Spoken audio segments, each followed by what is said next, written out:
So I think it's safe to say now that we're a couple days into the Monster Type Festival that Labrynth is by far and away the most powerful deck for the event, especially a custom Labrynth deck, just as I predicted in the video that I made before the event dropped when it was announced. And you can tell by this win streak and our match history here, we're just winning everything with this custom Labrynth deck. Deck list video will be linked in the description. If you have your own custom Labrynth deck and you're not having that much success, maybe you want to copy mine, check out my video on how I built this deck. It is absolutely insane. So you already know, we're going to take a look at some of these matches. So in my opinion, what makes this particular deck in the custom Labrynth deck so overpowered is the fact that you can customize it with Pot of Extravagance, board breakers like Evenly Matched, and just like tech cards like Infinite Impermanence for hand traps. What you're witnessing in this first match is my opponent kind of going full on ham with DDD. If you've ever played against this deck or you play this deck, you just know how it plays. It takes about 10 years for them to set up a board. Usually they set up maybe a couple interruptions, not really too many negates, maybe just like one in the Siegfried, especially for this event. That's really all they can go for, but they have a lot of interruptions like the Kali Yuga to pop all spells and traps, the Divisor King to suck up monsters when effects are activated on field, I believe. And yeah, this opponent just going for a bunch of wacky stuff here.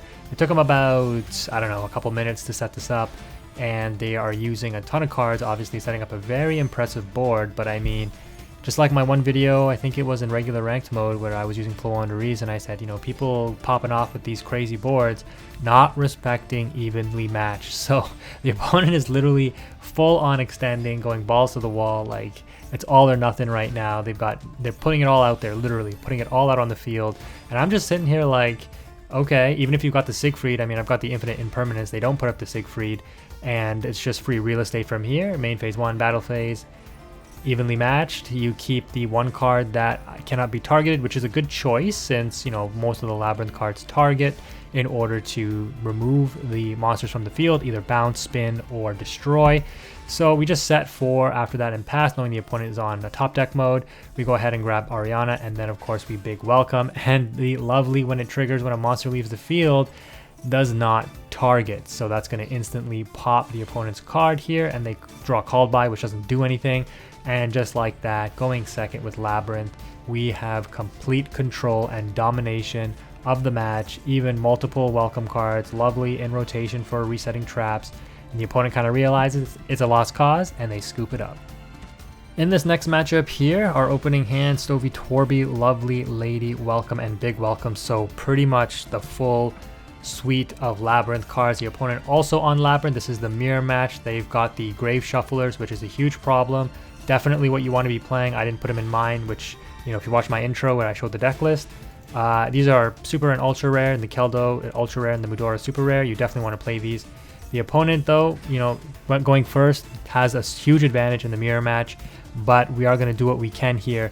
We do set the Ice Dragon Prison, but again, with the Mudora in rotation, it's we're going to have to bait the Mudora somehow, either with the Ice Dragon or something else in order to get it out of rotation.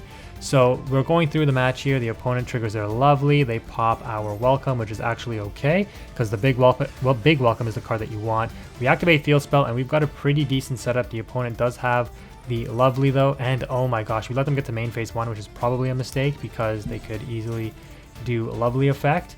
They're going to chain the Mudora here, which is a mistake because they have no face down cards, and I'm going to be able to pop their Silver Castle and then use a lovely to pop their lovely, my lovely to pop their lovely. The opponent reveals evenly matched, and I'm fine with banishing those 2 silver and Ariana, keeping my lovely on field. I do play 2, by the way, so even if this one was gone, it's not a huge deal. The opponent is going to be able to set up at least something in the end phase, so it's board wiping back and forth. The opponent has a decent setup with the Silver Castle and the Welcome Labrynth set. We're going to go ahead and activate our Welcome Labrynth. The opponent chains theirs, and they're going to set off of Lady with the Ice Dragon Prison.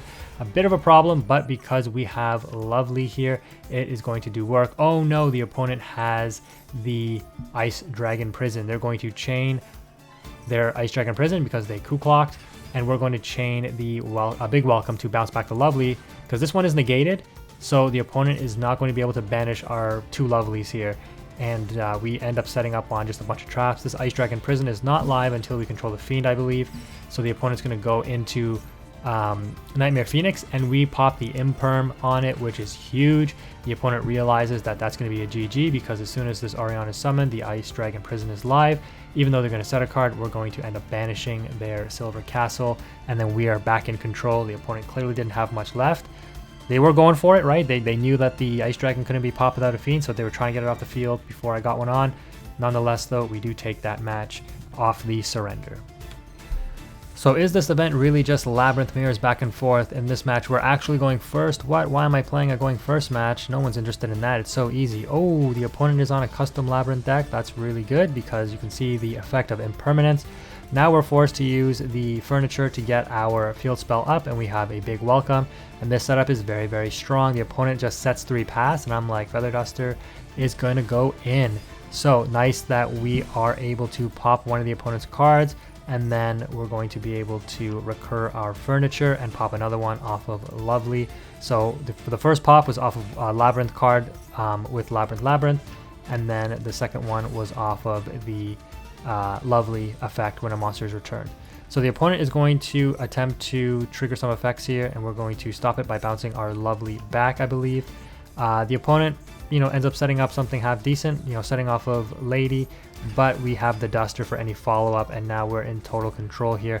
Activate Coup Clock, activate Chandelier to set a welcome, because we already used Big Welcome, I believe. Get Coup Clock back off of the furniture activation, and then we're going to be able to summon out a silver. No, we will bring out Lovely. Oh, right, because we can use Field Spell on the welcome. Oh my gosh, it's so OP to pop the silver, because it's no longer protected because the opponent has no back row because we dustered them. And look at this setup. Like, I don't even know what we were on. We were on like 2 cards, 3 cards, and now we're on like full board. It's absolutely insane what happens with this deck when it gets going. The perfect setup, Lovely's on each end, silver in the middle, the 3 trap spots in the center taken up. It is a ideal setup, aesthetically pleasing as well. And the opponent stays in. Okay, we don't need to be doing this. Come on, like, we can just... Do I go for a full field? I think I go for a full field here. Oh my gosh, what am I doing? Just end it. I think I was playing pretty fast though, so hopefully the opponent wasn't too upset. Yeah, we go for a full field. Yeah, just to prove a point, destroying cards for challenges, I guess. I don't know. The duels are so easy that we're popping our own cards over here. Like, Labrynth is absolutely insane. So if you've made it this far in the video, I would like your opinion on whether or not you think I should be doing slower, more in-depth videos like I did with Flow Under Ease, outlining a lot more of the interactions with Labrynth, or if you just want to see how these matches play out, you can kind of learn the interactions yourself. This deck is kind of complex, but again, Master Duel does kind of hold your hand through it, because it makes sure that you don't forget any of your activations, and it asks you about triggers. So the deck is a lot easier to play than in real life, where things are easily forgettable. But honestly, you can't cheat. So in real life, there's a lot of that going on as well. So the opponent goes first in this match anyways. Yeah, to the match here. The opponent goes first. They're on Runick, and yeah, they end up cosmicking our welcome off of the Chandelier, sending the Lovely. So we've lost the welcome, and we've lost 3 other cards because of the Runick cards. Now, Runick Fountain is at 1 in this event, and without a doubt, we know the opponent's going to protect with the Huggin here. That's fine.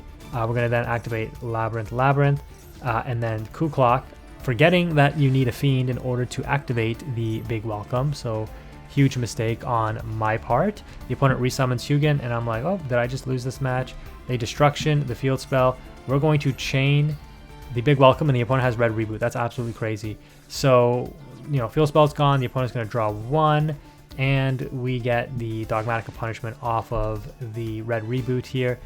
You draw for turn and top deck Ariana. That's super clutch. The opponent unfortunately has the Widow Anchor.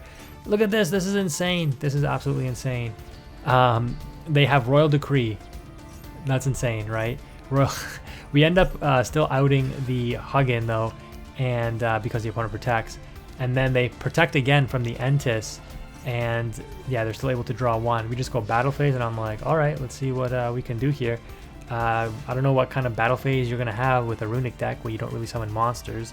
So sure enough, the opponent draws nothing. And I'm just like, all right, Labrynth beatdown over here. If I trigger a Labrynth effect, I can special summon that Silver Castle still. So that's totally fine. What does he have for me? Also, no, the effects are still alive. It's just the trap cards are negated. Yeah, so they attempt to go battle phase there, and it's skipped. So on draw, we just summon the top decked Ariana. The opponent attempts to imperm, and it doesn't do anything. Because off of this effect, we're going to special summon Lady. The opponent does not know we have Lady, but they realize that that was game anyways, and they just end up scooping it up, playing through Runick and Royal Decree, going second with Labrynth, still able to pull out the win.